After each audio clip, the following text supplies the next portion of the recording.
Hi friends, welcome to my channel. నేనైతే ఈరోజు కరివేపాకు పొడి ఎలా చూపిస్తున్నాను. కరివేపాకు కారపొడి. ఫస్ట్ అయితే కొంచెం అంతా మినపప్పు మంచిగా వేయించుకోవాలండి. గోల్డెన్ బ్రౌనిష్ కలర్లోకి వచ్చేంత వరకు చూస్తున్నారు కదా, ఇలా లో ఫ్లేమ్లో పెట్టి వేయించేసుకోవాలి. చూస్తున్నారు కదండి, ఇదిగోండి గోల్డెన్ బ్రౌనిష్ కలర్లోకి వచ్చాయి కదండి.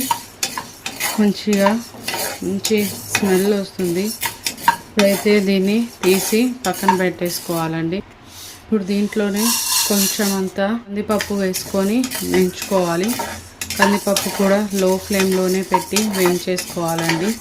కొంచెం కలర్ మారాలి, అంటే పచ్చివాసన పోవాలి. కూడా మంచిగా వేగిపోయిందండి. ఇప్పుడు దీన్ని కూడా పక్కన పెట్టేసుకోవాలి. ఇప్పుడైతే కొంచెం అంతా పెసరపప్పు అండి, దీన్ని కూడా లో ఫ్లేమ్లో పెట్టి వేయించేసుకోవాలి.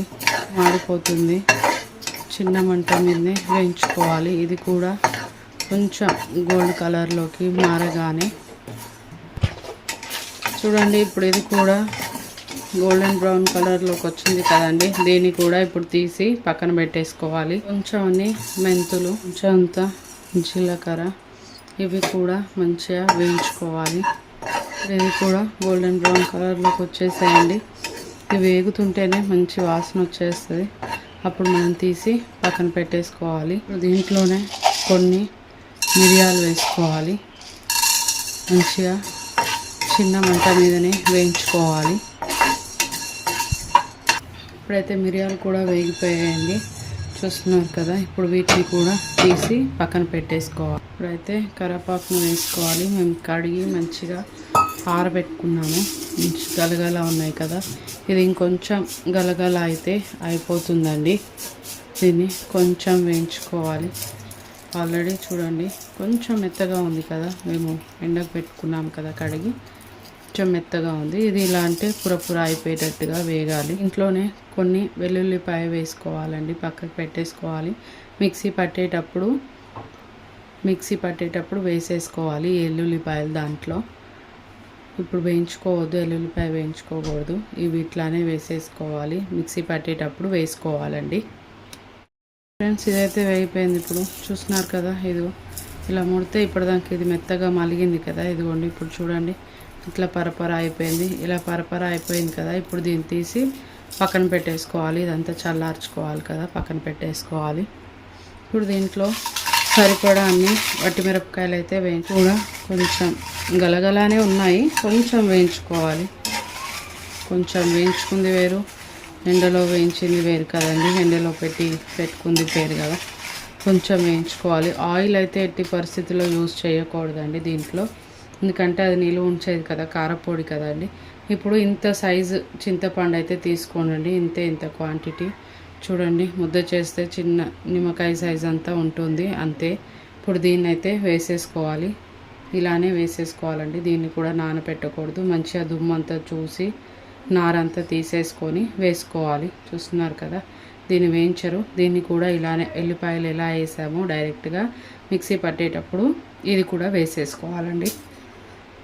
చూస్తున్నారు కదా, ఇవి కూడా వేగిపోయాయి. ఇప్పుడు వీటిని కూడా తీసి పక్కన పెట్టుకొని చల్లార్చుకోవడమే అండి. ఇందులోనే సరిపడంత ఉప్పు వేయించేసుకోవాలి. ఉప్పు కూడా ప్రతిదీ వేయించుకోవాలండి. ఒక చింతపండు, ఒక ఎల్లిపాయలు తప్ప అన్నీ వేయించుకోవాలి. డ్రైగానే వేయించుకోవాలండి. ఏ దాంట్లో ఆయిల్ వేయకూడదు, పొడి మళ్ళీ నిలువ ఉండదు కాబట్టి ఆయిల్ వేయకుండానే వేయించుకోవాలి. ఇది కూడా లైట్గా వేగితే సరిపోతుందండి, ఎక్కువ ఏం వేయించిన అవసరం లేదు. లైట్గా వేయించుకోవాలి. ఉప్పు కూడా లైట్గా వేగిపోతే సరిపోతుంది. ఇప్పుడైతే సాల్ట్ కూడా వేగిపోయిందండి, చూస్తున్నారు కదా. మంచిగా సాల్ట్ అయితే వేగిపోయింది. ఇప్పుడు దీన్ని కూడా తీసి పక్కన పెడితే మనం ఇవన్నీ వేయించి పెట్టుకున్నాం కదండి, ఇవంతా చల్లగా అయిపోవాలి. చల్లగా అయిన తర్వాత మొత్తం మిక్సీకి వేసేసి మంచిగా మెత్తగా పౌడర్ లాగా చేసుకోవాలండి. ఇప్పుడైతే ఇవి చల్లార్చుకోవాలి ముందుగా. చూస్తున్నారు కదండి, ఇప్పుడైతే దీన్ని మంచిగా మిక్సీ అయితే పట్టేసుకోవాలి. ఇదండి, చూస్తున్నారు కదా, ఇలా పొడి పొడి ఉండాలండి. మంచిగా ఇలా పొడి పొడి ఉంటేనే కదా మనం రైస్లోకైనా ఇడ్లీకైనా మనకు దోసకైనా వేసుకొని తినడానికి బాగుంటుందండి. కొంచెం నెయ్యి వేసుకొని వేడి అన్నంలో కలుపుకొని తింటే చాలా బాగుంటుంది. ఒక్కసారి ట్రై చేసి చూడండి. ఇలా హెల్త్కి కూడా చాలా మంచిది కరివేపాకు.